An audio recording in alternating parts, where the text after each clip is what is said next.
সবাইকে শুভেচ্ছা জানাচ্ছি। The institute of bankers Bangladesh 5th banking professional examination April 2025 এর সেকেন্ড পার্টের trade finance and foreign exchange যে সাবজেক্টটি রয়েছে তার ম্যাথ সলিউশন করব। সচরাচর এখানে একটি ম্যাথ এসে থাকে, একটি ম্যাথ আসে আর কি 20 মার্কের, তো একটু এদিক সেদিক হয়, কিন্তু টোটাল বিষয়টা আপনি যদি ভালোভাবে একটা বুঝে নেন তাহলে যেই ম্যাথে আসুক না কেন সেটা পারবেন। তো আজকে আমার এই ভিডিওটি করার উদ্দেশ্য হচ্ছে, যারা আজকে পরীক্ষা দিয়ে দিয়েছেন তারা তো দিয়েই দিলেন শেষ, এবং এটা সমাধানটা অনেকে জানতে চেয়েছেন, সেই জন্য সমাধানটা জানা হবে। দ্বিতীয়ত যদি কেউ ফেল করেন আর কি, বাই চান্স যদি ফেল আসে তাহলে পরবর্তীতে এই ম্যাথটি অন্তর্ভুক্ত করতে পারবেন 20 মার্ক। যদি আপনার 20 মার্ক হয়ে যায় তাহলে মানে পাশের হারটা মানে নিজে থেকে মনটা ভালো থাকে যে 20 মার্ক যেতে হচ্ছে, বাকিগুলো বাংলা টানা লিখলেও পাস হয়ে যাবে। ওকে, আর যারা ভবিষ্যতে পরীক্ষা দিবেন, নতুন যারা ব্যাংকে আসবেন, তাদের জন্য এই ভিডিওটি আমার থেকে যাবে আর কি। জাস্ট একটা ম্যাথ যদি ভালোভাবে বুঝি তাহলে আমরা এই সাবজেক্টের সকল ম্যাথ বলতে একটা টাইপেরই ম্যাথ আসে মূলত, তো আমরা পেয়ে যাব। তো আজকে যে ম্যাথটি এসেছে সেটা হচ্ছে যে একজন exporter wants to sell a 60 days usance bill of euro 2 lakh টাকা টু ইউর ব্যাংক। 2 লাখ টাকা 60 days এর একটা ইউজেন্স বিল কিনবে। আমার ক্যালকুলেট করতে হবে বাইং এক্সচেঞ্জ রেট, এবং হচ্ছে ক্যালকুলেট করতে হবে অ্যামাউন্ট অফ বিডিটি। যেই 2 লাখ টাকা সে 2 লাখ টাকা দিয়ে বিলটা পারচেজ করবে, সেটা বিডিটিতে আমার ব্যাংকে তার কত টাকা পেড করতে হবে, এই ম্যাথটা। তো প্রথমত এখানে যা যা দেওয়া আছে A B C D E আকারে এখানে 5টা অংশ দেওয়া আছে। তো প্রথম অংশটা আমি এখানে লিখেছি। এর অংশটা দেওয়া আছে যে 1 ইউরো সমান ইউএসডি হচ্ছে 1.0295 থেকে 1.04 মানে রেঞ্জে দেওয়া আছে। দ্বিতীয়ত ইউএসডি 1 এ বিডিতে দেওয়া আছে 121 টাকা থেকে 122 টাকা।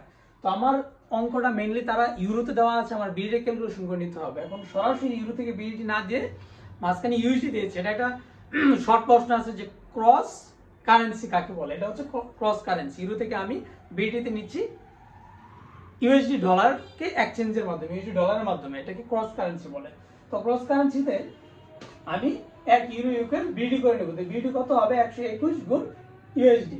যেহেতু আমার 1 ইউএসডি সমান 121 বিডি, 1 ইউরোকে ইউএসডি 1.0295, তাহলে আমি যদি 121 দিয়ে গুণ করি তাহলে 1 ইউরোকে বিডি টাকাটা আমি পেয়ে যাচ্ছি যে 124.5695 বিডিতে পেয়ে গেলাম। এই যে একটা অংশ এ, এগুলো কিন্তু গিভেন দেওয়া আছে আমি যেটুকু দেওয়া আছে ওইটুকু একটু একটু করে কাজ করছি। যেহেতু মিস মার্ক আমার কাছে মনে হয় যে প্রত্যেকটাকে এভাবে অংশ তারাও মার্ক দিতে পারে।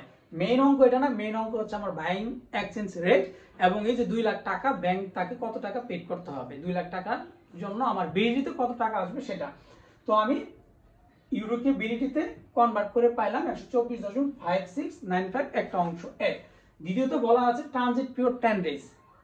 ট্রানজিট পিরিয়ড 10 days যদি অঙ্কতে বলা নাও থাকে, ট্রানজিট পিরিয়ড 5 days ধরে নিতে হয়। নরমালি সব অঙ্কতে বলা আছে ট্রানজিট পিরিয়ড বলা থাকে। তো এখানে ট্রানজিট পিরিয়ড 10 days, এবং শুরুতে আমরা দেখেছিলাম প্রথম লাইনটিতে ছিল যে one of your exporters want to sell 60 days usance, মানে 60 days এর একটা বিল সে সেল করতে চাচ্ছে। তাহলে 60 days এবং ট্রানজিট পিরিয়ড দেওয়া আছে আরো 10 দিন, তাহলে টোটাল টাইম এখানে কভার করতেছে হলো 70 days। 60 days প্লাস 10 days, তাহলে টোটাল সময় 60 days। আমার বিল যে গিভেন দেওয়া আছে সেখান থেকে আমি আরেকটু অংশ কাজ করলাম, প্রত্যেকটাতে একটু একটু করে অংশ আমরা কাজ করছি। তারপরে সিতে বলা আছে প্রফিট মার্জিন। সিতে বলা আছে প্রফিট মার্জিন হচ্ছে বিডি 0.10 পার ইউরো। তো এটা যা আছে তা এখানে কোনো কাজ করার আর কিছু রইলো না। এখানে যদি বিডি দেওয়া না থাকতো তাহলে এটাকে আমি 124.569 দিয়ে গুণ করে বিডিতে কনভার্ট করে নিতাম। ক্লিয়ার করার জন্য ভবিষ্যতে যারা পরীক্ষা দেবেন তাদের জন্য আমি সবগুলো ডিটেইলস বলে দিচ্ছি। তারপর ডিতে বলা আছে ব্যাংক চার্জ 0.05%। এটাতে কিন্তু বিডিটি বলা নাই, ইউরো কিছু বলা নাই। তারপরও এটাকে আমরা যদি কিছু বলা না থাকে ধরে নিই যেটা ইউরোতে আছে, এটাকে বিডিতে কনভার্ট করে নিতে হবে। তাহলে ব্যাংক চার্জ 0.050% কে আমরা 100 দিয়ে ভাগ করলে পার্সেন্টে উঠে যাচ্ছে, ইনটু 124.5695 দিয়ে গুণ করে বিডিতে কনভার্ট করে নিচ্ছি। তাহলে এটা ক্যালকুলেশন করলে হচ্ছে 0.06228। এইটুকু এ বি সি ডি চারটা অংশ গেল। তারপরে ইতে আছে ইন্টারেস্ট রেট 30% পার অ্যানাম। তাহলে ইন্টারেস্ট রেট 30%, এই 30% কে আমরা অ্যামাউন্টে পরিণত করে নিব। যে 30% যে আমার এই জায়গায় 124.5695 বিডি টাকাটা আছে, এই টাকাতে 30% এ কত টাকা হয় অ্যামাউন্টে পরিণত করব। তাহলে 30% মানে হচ্ছে 100 টাকার 1 বছরে 13 টাকা। 100 টাকার 1 বছরে 13 টাকা, এখানে 1 বছর ইকুয়াল 360 দিন, 360 ডেজ এখানে বলে দিয়েছে অ্যাজিউম 360 ডেজ ইন এ ইয়ার। তাহলে 100 গুণ 300 নিচে যাচ্ছে 100 টাকার 1 বছরে 13 টাকা, মানে 1 টাকার 1 বছরে 1 টাকা যখন বলতেছি তখন আমার কি 100 নিচে চলে আসতেছে, 360 নিচে চলে আসতেছে। বাকি এখানে আমার কত দিনের জন্য পেয়েছি, টোটাল টাইম হলো 7 ডেজ, মানে বিলটা ব্যাংকে, এই অ্যামাউন্টটা ব্যাংকে থাকবে 7 ডেজ। এই যে 7 ডেজ গুণ করতেছি কত টাকা, 124.5695 টাকা, 124.5695 টাকা। তাহলে আমার এখানে ইন্টারেস্ট রেটটা বাংলাদেশি টাকায়, বিডিতে, কিন্তু এটা বিডিতে আমি কনভার্ট করে পাচ্ছি। এই যে 124.5695 দিয়ে গুণ করছি মানে বিডিতে কনভার্টের জন্য, আর পার্সেন্টেজের হার থেকে এটা নিচ্ছি। তাহলে বিডিতে হচ্ছে 3.14884 এই টাকাটা। এই যে 5টা অংশ দেওয়া ছিল, 5টা অংশে আমরা একটু একটু করে কাজ করলাম, এই পর্যন্ত আসলাম। আমার মেইন অঙ্কটা হচ্ছে বাইং এক্সচেঞ্জ রেট একটা অংশ, দ্বিতীয় হচ্ছে টোটাল অ্যামাউন্ট। তো এই পর্যন্ত আমি আসলাম। এইটুকুতে আমার কাছে মনে হয় যে যা যা দেওয়া ছিল এইটুকু থেকে যে একটু ক্যালকুলেশন করছি এগুলোতে তারা অংশ অংশ মার্ক দিতে পারে, যেহেতু 20 মার্কের ব্যাপার। এখন আমরা বাইং এক্সচেঞ্জ রেট বার করব। তো বাইং এক্সচেঞ্জ রেট মানে হচ্ছে ফর্মুলা যদি আমরা প্রথমে জেনে নিই, যে স্পট কারেন্সি রেট। এই যে আমি যে 1 ইউরো ইকুয়াল বিডি 124.5695 টাকা পেয়েছি, এটাকে বলে স্পট কারেন্সি রেট, 124.5695 টাকা।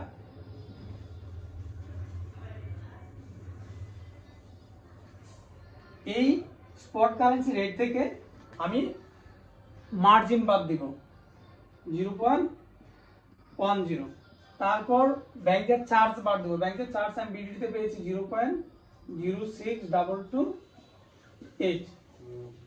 তারপর ইন্টারেস্ট যে টাকাটা পেয়েছি, ইন্টারেস্ট রেট যা ছিল সেটা বিডিতে যত পেয়েছি সেটা বাদ দেবো 3.14884। তাহলে আমার টোটাল যে স্পট রেট ছিল, এই স্পট রেট থেকে ব্যাংকের মার্জিন, ব্যাংকের চার্জ, ইন্টারেস্ট রেট এই সবগুলো বাদ দেওয়ার পর আমি যে জিনিসটা পাচ্ছি, যেই ভ্যালুটা পাবো সেটা হবে আমার বাইং এক্সচেঞ্জ রেট।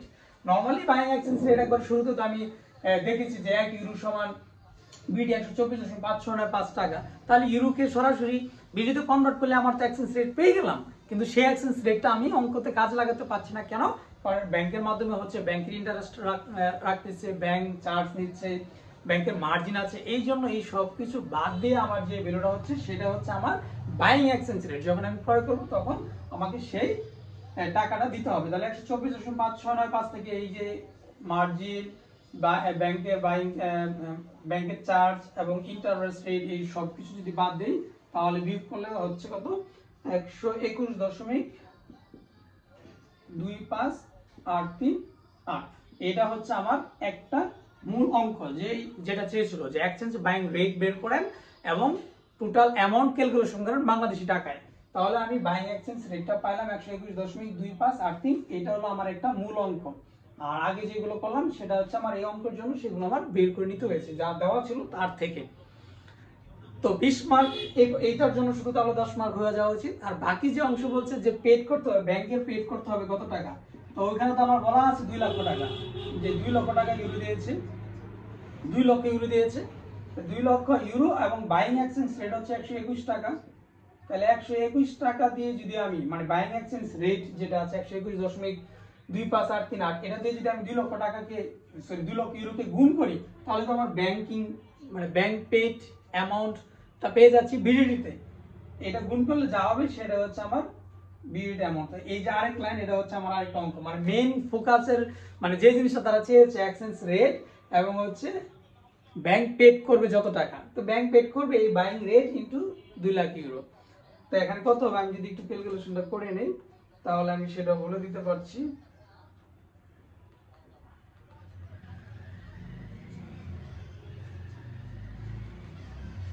আসতে আছে 24, 25, 76 বিডি, মানে কত,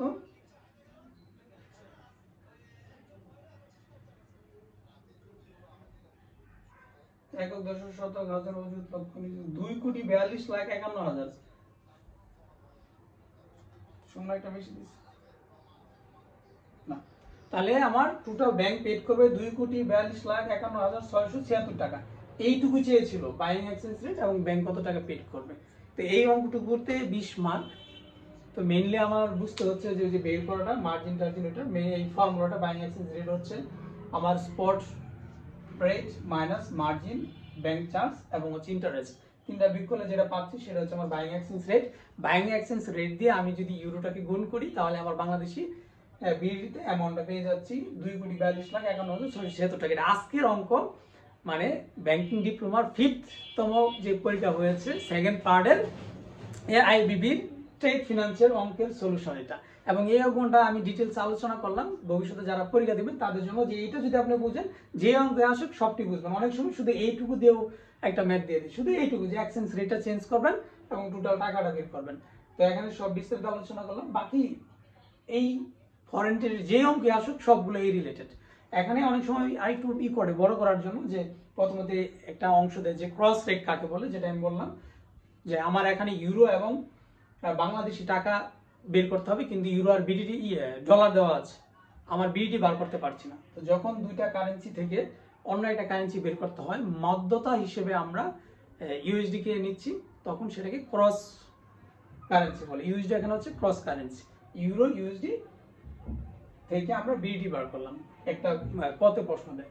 আচ্ছা যাই হোক, তো এই ফরেন এই ম্যাথ এবং ব্যাংকিং বাকি যে অন্য সাবজেক্টগুলো যে ম্যাথ আছে, আসলে আমরি তো এখানে খুব বড় কঠিন কোনো ম্যাথ নেই, আমরা একটু গাফলতি করে পড়ি না। তো ম্যাথের অংশটা পারলে পাস করার হারটা বেড়ে যায় এবং নিজের একটা কনফিডেন্স বাড়ে। সেই জন্য এই ম্যাথটি আমি বিস্তারিত আপনাদের সাথে আলোচনা করলাম, যেন মানে সবাই বলে যে ম্যাথ আসলে কই থেকে আসে, কি এই ম্যাথের জন্য বই কিনে অনেকেই জাস্ট ম্যাথটা করার জন্য একটা ম্যাথের জন্য একটা বই কিনে। হ্যাঁ, নর্মালি আমাদের যে ম্যাটেরিয়ালস গুলো দেওয়া আছে ওইখান থেকে যদি আপনি 3-4টা মডিউল ভালোভাবে পড়েন তাহলে রিডিং ম্যাটেরিয়ালস এর যে অংশটুকু ওইখান থেকে এই 2-3টা প্রশ্ন কমন করে যায়। কিন্তু এখানে ম্যাথের সলিউশন দেওয়া নেই বা ম্যাথের কোনো বিস্তারিত আলোচনা নেই। এই ম্যাথের জন্য অনেকে বই কিনে, অনেকে মাথা ঘামায়, বা আসলে ব্যাংকিং এর পেশায় থেকে অন্য কিছু করার চিন্তা থাকে না, কিন্তু পরীক্ষাটা যেহেতু দিতেই হয় সেই জন্য পরীক্ষা আগে আগে মাথা গরম হয়ে যায়। তো আমার এই অঙ্কটা, এই সলিউশনটা আমি আশা করি যে যে দেখবেন তার হয়তো এটা নিয়ে প্রবলেম আর হবে না, মানে এই ম্যাথ নিয়ে এত চিন্তা আর কিছু হবে না। 5টা অংশ দেওয়া ছিল, 5টা অংশ থেকে আমরা ধীরে ধীরে সব ক্যালকুলেশন করে দেখালাম। মেইন ফোকাস হচ্ছে এক্সচেঞ্জ রেট বার করা, বাইং এক্সচেঞ্জ রেট, তারপরে হচ্ছে কত টাকা পেড করতে হবে বাংলাদেশি টাকায় সেটা দেখালাম। এখানে একটা জিনিস খেয়াল করতে হবে, বাইং এক্সচেঞ্জ রেট কিন্তু আমরা টোটাল যে মানে যে রেটটা পেয়েছি ওটা থেকে মার্জিন বিক করেছি, ব্যাংকের পারচেজ চার্জ বিক করেছি, ইন্টারেস্ট বিয়োগ করেছি। কিন্তু এটা যদি এমন হতো এক্সপোর্টার না হয় যদি ইম্পোর্টার হতো, ব্যাংকে যদি দেওয়া লাগতো তাহলে কিন্তু যুগ হতো বাইং এক্সচেঞ্জ রেট প্লাস বাকি সব যুগ হতো। মানে ব্যাংকে যখন পরিশোধ করতে হবে, গ্রাহক বা বায়ার বা সেলার যখন ব্যাংকে পরিশোধ করবে তখন ব্যাংক সেই টাকাগুলো বেশি নিবে, মার্জিন নিবে, এক্সচেঞ্জ চার্জ নিবে, ব্যাংক নিবে, তখন যোগ করতে হতো। আর এখন ব্যাংকে প্রথমে তো ওই এক্সপোর্টার টাকাটা দিয়েছে 2 লাখ, এখন ব্যাংক পেড করবে, ইউরোতে 2 লাখ ইউরো দিয়েছিল, এখন ব্যাংক পেড করতেছে, সুতরাং ব্যাংকের মার্জিন, ব্যাংকের ইন্টারেস্ট রেট, ব্যাংকের পার্চেজ চার্জ, এই সবগুলো বিয়োগ করে বাকি টাকাটা কিন্তু দিচ্ছে, এটা হচ্ছে বিয়োগ। এই জিনিসটা খেয়াল রাখতে হবে, যদি উল্টাটা আসে তাহলে কিন্তু এই যে আবার গোলমাল লেগে যেত, প্লাস আর মাইনাসের বিষয়টা। যাক, আমি এলোমেলো আলাপ করে ফেললাম কিছু ম্যাথ নিয়ে। তো সবাই ভালো থাকেন, আপনাদের প্রশ্ন এখানে